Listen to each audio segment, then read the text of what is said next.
All right, welcome to this explainer. We're jumping right into what I think is the most fascinating aspect of World Rugby right now. The sheer tactical genius and honestly the unparalleled processing speed of the New Zealand All Blacks as they head into their massive clash with the South African Springboks. Listen, this isn't just about brawn, it's really about brains.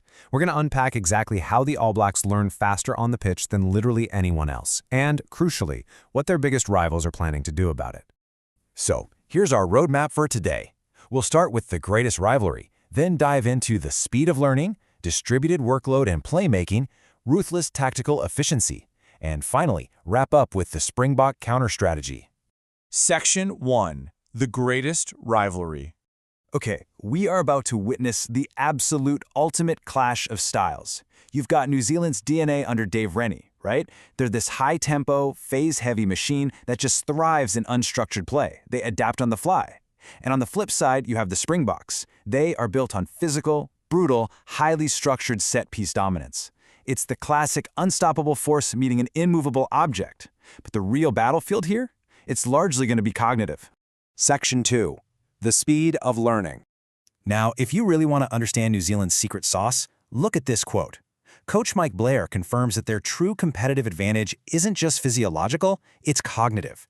I mean, while other teams are spending weeks trying to drill one specific reaction into their guys, the All Blacks, they have this speed of thought practically inbred into their system. They are literally processing the game at a completely different frame rate. And the core of all this is what we call rugby IQ. For the All Blacks, a high rugby IQ means they can look at the defensive picture right in front of them in real time and instantly, as a collective hive mind, adapt their tactics. It's not just one guy barking orders, it's 15 players recognizing the exact same spatial opportunity in a matter of milliseconds. It's like a giant puzzle coming together in real time. And you can actually see this speed of learning in action. Take their shifting strategies. Against France, the All Blacks kicked the ball 0 times when they were in the French half. Why? Because France keeps their guys deep in the backfield. But then, against Ireland's rushing defense just a short time later, they completely flipped the script on the fly. They used frequent tactical kicks, rubbers, and 50-22s to exploit the space left behind. They aren't robots executing a preset game plan, you know. They play the picture that's right in front of them. Section 3. Distributed workload and playmaking. This data point is just wild to me. When you look at elite international teams like England or South Africa, they usually rely on maybe 1 or 2 star carriers to do all the heavy lifting. They're hitting maybe 3 players with double-digit carries in a match. But against Ireland, 10 different players in the New Zealand starting lineup hit double-digit carries. 10! That proves their physical labor is perfectly, ruthlessly distributed across the entire squad. Literally nobody is just a passenger out there. And it's not just the heavy carrying that gets shared around. It's the decision-making too. By spreading playmaking duties across multiple high IQ guys, New Zealand ensures they have decision-makers constantly probing every single channel of the field. You've got Cam Roigard at scrum half, acting like this petite general, pulling all the strings. Then throw Ruben Love, Geordie Barrett, and Damian McKenzie into the mix. Wow! Whoever gets the ball has the vision and the authority to exploit a gap instantly. 120. That is the massive number of attacking rucks New Zealand hit against France. And honestly, the most incredible part, out of those 120 rucks, they lost absolutely 0 of them. None. That shows absolute precision paired with extreme cardiovascular fitness. I mean, to hold the ball for nearly 30 minutes of game time without coughing up turnovers, that is a demanding standard that very, very few teams on the planet can sustain. Section 4. Ruthless tactical efficiency. So against Ireland, the All Blacks averaged a clinical 3.3 points per entry into the 22-meter zone. That is a lethal metric right there. It means almost every single time they visited the red zone, they walked away with more than a penalty's worth of points. All that possession, all those phases, they aren't just for show. They are actively draining the opponent's scoreboard. Picture this. Fast forward to minute 20 against Ireland. It's a super tight, highly physical contest. But right in that moment, the All Blacks' hive mind identifies a structural weakness, space around the breakdown. They adapt instantly.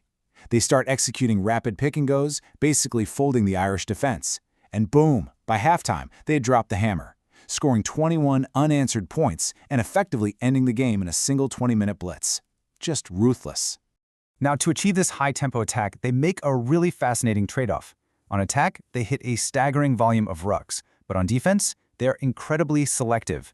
Against Ireland, 7 starting New Zealand players hit 0 defensive rucks. 0.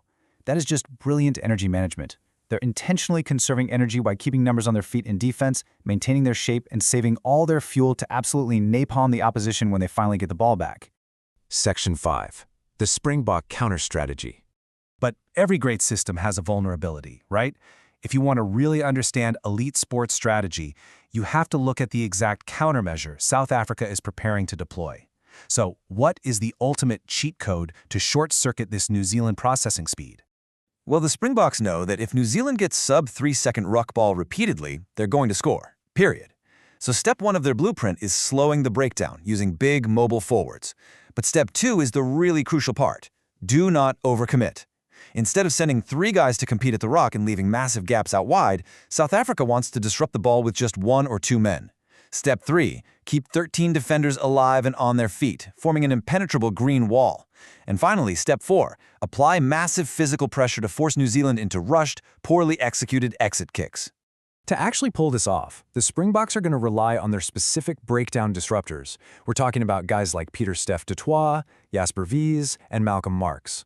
These guys are massive, incredibly mobile athletes, and they're tasked with one unbelievably difficult job: creating messy, slow possession for New Zealand without emptying their own defensive line. If they can slow the ball down, they take away the All Blacks' greatest weapon: time. Ultimately, South Africa has to dictate territory. They have to play the game in the right areas of the field and absolutely avoid getting sucked into a frantic, unstructured end-to-end contest. Why? Because if the game becomes loose and chaotic, it directly feeds into the All Blacks' fast-learning, instinctive DNA. South Africa desperately wants a structured arm wrestle. New Zealand wants a high-speed chess match. So, as we look toward this historic series, we're left with the ultimate question. Will the All Blacks' high IQ, fast-learning hive mind outmaneuver the Springboks' brutal, structured efficiency when the pressure is at its absolute highest? It's a tactical collision course that has rugby fans everywhere absolutely desperate to see that opening kickoff. Thanks so much for joining me on this explainer today. Keep asking questions, keep looking at the data, and I'll catch you on the next one.